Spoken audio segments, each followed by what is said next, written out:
আসসালামু আলাইকুম ওয়া রাহমাতুল্লাহ। প্রিয় দর্শক, আজ আমি আপনাদের সাথে আলোচনা করব প্রত্যেকদিন আমরা যখন অজু করি, এই অজু করার পরের আমি একটি ছোট্ট দোয়া শিখিয়ে দিচ্ছি। এই দোয়াটি যদি আপনারা করতে পারেন তাহলে মহান আল্লাহ তাআলা আপনাকে এত পরিমাণ ধন সম্পদ দান করবেন যে আপনার রাখার জায়গা হবে না। হ্যাঁ প্রিয় দর্শক, হাদিসটিতে এইভাবে বলা হয়েছে যে ধন সম্পদ রাখার জায়গা পর্যন্ত হবে না। আপনাদের কাছে আমি একটি অনুরোধ করছি, পরীক্ষিত গুরুত্বপূর্ণ এই ভিডিওটি অবশ্যই শেষ পর্যন্ত দেখার জন্য। তাহলে চলুন শুরু করা যাক। কোনো ইবাদতের জন্য পবিত্রতা অপরিহার্য।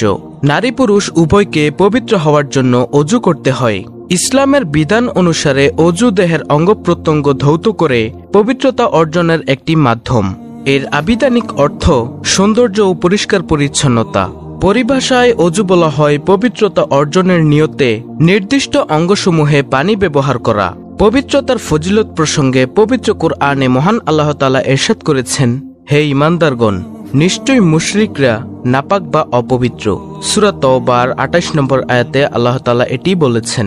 অন্য আরেক আয়াতে মহান আল্লাহ তাআলা পবিত্রতার গুরুত্ব সম্পর্কে আরো বলেন, তোমরা পোশাক পরিচ্ছেদ পবিত্র রাখো। সূরা মুদ্দাসির আয়াত নম্বর ৪। যারা পবিত্রতা অর্জন করে আল্লাহ তাআলা তাদের প্রশংসা করেছেন, তাদের ভালোবাসার কথা বলেছেন। এ প্রসঙ্গে পবিত্র কুরআনে আল্লাহ তাআলা ইরশাদ করেছেন, নিশ্চয়ই আল্লাহ তওবাকারীদের ভালোবাসেন এবং ভালোবাসেন অধিক পবিত্রতা অর্জনকারীদের। সূরা বাকারা আয়াত ২২২। আল্লাহ তাআলা মসজিদে কুবার অধিবাসীদের প্রশংসা করেছেন, কারণ তারা ভালোভাবে পবিত্রতা অর্জন করে। এ প্রসঙ্গে কোরআনে আল্লাহ তাআলা ইরশাদ করেছেন, সেখানে এমন লোক আছে যারা উত্তম রূপে পবিত্রতা অর্জন করতে ভালোবাসে, আর আল্লাহ তাআলা পবিত্রতা অর্জনকারীদের ভালোবাসেন। সূরা তাওবা আয়াত ১০৮। অজুর মাধ্যমে আপনার পাপ মোচন হয় ও মর্যাদা বৃদ্ধি পায়। তাই তো হাদিসে রাসূল সাল্লাল্লাহু আলাইহি ওয়াসাল্লাম বলেছেন, কোন মুমিন বান্দা যখন অজু করে তখন মুখ ধৌত করার সময় পানির সঙ্গে অথবা পানির শেষ বিন্দুর সঙ্গে তার ওইসব গুনাহ বের হয়ে যায় যার দিকে তার দুই চোখের দৃষ্টি পড়েছিল। তারপরে যখন দুই হাত ধৌত করে তখন পানির সঙ্গে অথবা শেষ বিন্দুর সঙ্গে তার ওইসব গুনাহ বের হয়ে যায় যে পাপগুলো তার দুই হাতে সম্পাদন করেছিল। আবার যখন দুই পা ধৌত করে তখন পানির সঙ্গে অথবা পানির শেষ বিন্দুর সঙ্গে তার ওইসব গুনাহ বের হয়ে যায় যেগুলোর দিকে তার দুই পা অগ্রসর হয়েছিল। ফলে অজু শেষে লোকটি তার সমুদয় গুনাহ থেকে সম্পূর্ণভাবে মুক্ত হয়ে যায়। সুবহানাল্লাহ। সহিহ মুসলিম শরীফের হাদিস এটি। অজুর আগে এবং পরে কিছু দোয়া রয়েছে যে দোয়াগুলো আমাদেরকে অবশ্যই করতে হবে। অজুর আগে এবং পরে এই দোয়াগুলো খুবই গুরুত্বপূর্ণ, কারণ ইবনে মাজাহ শরীফের ৩৯৭ নং হাদিসে রাসূল সাল্লাল্লাহু আলাইহি ওয়াসাল্লাম বলেন, যে ব্যক্তি অজু করার আগে দোয়া বলে না সেই ব্যক্তির অজু হয় না। আমাদের একটি কথা প্রচলিত আছে যে জান্নাতের চাবি নামাজ আর নামাজের চাবি অজু। তাই আমাদের অজু সম্পূর্ণ না হলে নামাজও সম্পূর্ণ কেমন করে হবে বলুন প্রিয় দর্শক। নিচে অজু করার আগে এবং পরে বাংলা উচ্চারণ এবং অর্থ সহকারে আমি কিছু দোয়া বলে দিচ্ছি, অর্থাৎ অজু করার আগে এবং পরে আপনারা এই দোয়াগুলো পড়বেন। অজুর আগে এবং পরে দোয়ার বাংলা উচ্চারণ হচ্ছে, অজুর আগে শুধুমাত্র আপনি বিসমিল্লাহ বলবেন, অর্থাৎ আল্লাহর নামে, এবং অজুর পরে আপনি বলবেন আশহাদু আল্লা ইলাহা ইল্লাল্লাহু ওয়াহদাহু লা শারীকা লাহু ওয়া আশহাদু আন্না মুহাম্মাদান আবদুহু ওয়া রাসূলুহু সাল্লাল্লাহু আলাইহি ওয়াসাল্লাম। এই দোয়াটি পড়বেন আপনারা অজুর পরে। দোয়াটির অর্থ হচ্ছে, আমি সাক্ষ্য দিচ্ছি যে আল্লাহ ছাড়া অন্য কেউ ইবাদতের উপযুক্ত না এবং আল্লাহর কোনো অংশীদার নেই। আমি আরও সাক্ষ্য দিচ্ছি যে হযরত মুহাম্মদ সাল্লাল্লাহু আলাইহি ওয়াসাল্লাম আল্লাহর শ্রেষ্ঠ বান্দা এবং আল্লাহর প্রেরিত রাসূল। প্রিয় দর্শক, এই দোয়া দুটি পড়বেন, অর্থাৎ অজুর শুরুতে বিসমিল্লাহ বলে শুরু করবেন এবং অজুর শেষে যে দোয়াটি আমি স্ক্রিনে দেখাচ্ছি এই দোয়াটি অবশ্যই পড়ার চেষ্টা করবেন। এই দোয়ার অনেক ফজিলত রয়েছে। শুধুমাত্র এতটুকু এই ভিডিওতে জেনে রাখি যে এই দোয়াটি যদি আপনি পড়েন আপনার জন্য জান্নাতের ৮টি দরজাই খুলে দেওয়া হবে। আপনার ইচ্ছামতো যে কোনো দরজা দিয়ে আপনি জান্নাতে প্রবেশ করতে পারবেন। সুবহানাল্লাহ, সুবহানাল্লাহ।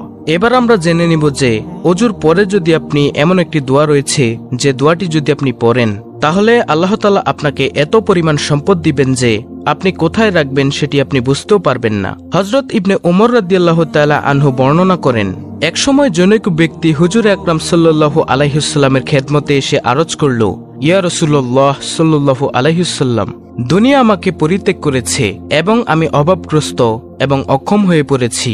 আমার পরিত্রাণের কোনো উপায় আছে কি? তদুত্তরে হুজুর সাল্লাল্লাহু আলাইহি ওয়াসাল্লাম বললেন, তুমি কোথায় আছো, ইহলোকে না পরলোকে? সালাতে মালায়েকা অর্থাৎ ফেরেশতাগণের দোয়া এবং তাসবিহে খালায়েক, যার বদৌলতে ফেরেশতাগণকে রিজিক প্রদান করা হয়, তা তোমার কাছ থেকে কোথায় গেল? যে দোয়া ও প্রার্থনার বরকতে ফেরেশতাকুল এবং মানবজাতি স্ব জীবিকা প্রাপ্ত হয়ে থাকে, তা কি তুমি জানো না? সেই ব্যক্তি আরজ করল, সেই দোয়া কি ইয়া রাসূলুল্লাহ সাল্লাল্লাহু আলাইহি ওয়াসাল্লাম? তখন রাসূল সাল্লাল্লাহু আলাইহি ওয়াসাল্লাম তাকে এই দোয়াটি শিখিয়ে দিয়েছেন। দোয়াটি হচ্ছে, সুবহানাল্লাহি ওয়া বিহামদিহি, সুবহানাল্লাহিল আযীমি ওয়া বিহামদিহি, আস্তাগফিরুল্লাহ। প্রিয় দর্শক, আমি আবারও বলে দিচ্ছি দোয়াটি, আপনারা চাইলে স্ক্রিনশট নিয়ে মুখস্থ করে নিতে পারেন। সেই দোয়াটি হচ্ছে, সুবহানাল্লাহি ওয়া বিহামদিহি, সুবহানাল্লাহিল আযীমি ওয়া বিহামদিহি, আস্তাগফিরুল্লাহ। এই দোয়াটি আপনাদেরকে পড়তে হবে। এই দোয়ার অর্থ হচ্ছে, আল্লাহ তাআলার পবিত্রতা বর্ণনা করছি এবং তার প্রশংসা গীতির সাথে তাকে স্মরণ করছি। মহান আল্লাহ তাআলার পবিত্রতা বর্ণনা করছি এবং তার প্রশংসা বর্ণনার সাথে আল্লাহ তাআলার নিকট ক্ষমা প্রার্থনা করছি। প্রিয় দর্শক, এই দোয়াটি পড়ার নিয়ম হলো, এই দোয়া প্রতিদিন ফজরের নামাজের আগে কিংবা পরে 100 বার করে পড়তে হবে। হেঁটে হেঁটে বা এদিক সেদিকে দুনিয়াবি ধ্যান দিয়ে পড়া যাবে না, বরং এক জায়গায় বসে পড়তে হবে। তাহলে সংসার, দুনিয়া আপনা আপনি আপনার দিকে ফিরবে, অর্থাৎ দুনিয়া আপনার কাছে হ্যায় ও লাঞ্ছিত অবস্থায় ধরা দিবে এবং মহান আল্লাহ তাআলার এক একটি শব্দ হতে এক একজন ফেরেশতা সৃষ্টি করে কিয়ামত দিবস পর্যন্ত তাসবিহ পাঠে নিযুক্ত করে দিবেন। সুবহানাল্লাহ। ও উহার সমুদয় সওয়াব আপনি পাবেন। অতঃপর লোকটি চলে গেল এবং দীর্ঘদিন পর্যন্ত ফিরে এলো না। এরপর একদিন এসে আরজ করল, ইয়া রাসূলুল্লাহ সাল্লাল্লাহু আলাইহি ওয়াসাল্লাম, দুনিয়া আমার কাছে এত বেশি পরিমাণে এসেছে যে তাকে কোথায় রাখবো আমি জানি না। সুবহানাল্লাহ। সেই লোকটি এসে রাসূল সাল্লাল্লাহু আলাইহি ওয়াসাল্লামকে এই কথাটি বলেছে।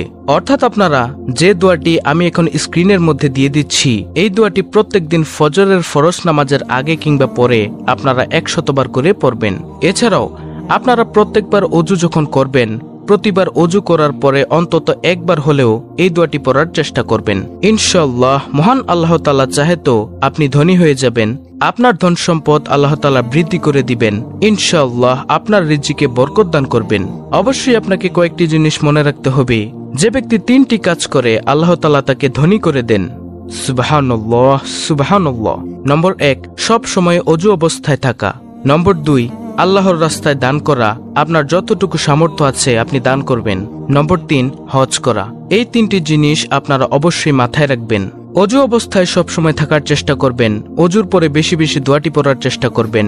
ইনশাআল্লাহ আল্লাহ তাআলা চাহে তো আল্লাহ তাআলা বিশেষ রহমতে, কুদরতে আপনি ধনী হয়ে যাবেন। আপনার অভাব থাকবে না, আপনার জীবিকার কোনো অভাব থাকবে না। দারিদ্রতা আপনার পরিবার থেকে, আপনার সংসার থেকে দূর হয়ে যাবে ইনশাআল্লাহ। প্রিয় দর্শক, আমি অনুরোধ করব যারা যারা আমলটি করবেন, অবশ্যই আজকের এই ভিডিওটিতে একটি লাইক দিন, চ্যানেলটিকে সাবস্ক্রাইব করে বেল বাটন বাজিয়ে দিন এবং কমেন্টে আমিন লিখুন এবং আপনার প্রিয়জনদের মাঝে ভিডিওটি শেয়ার করে দিন। আল্লাহ তাআলা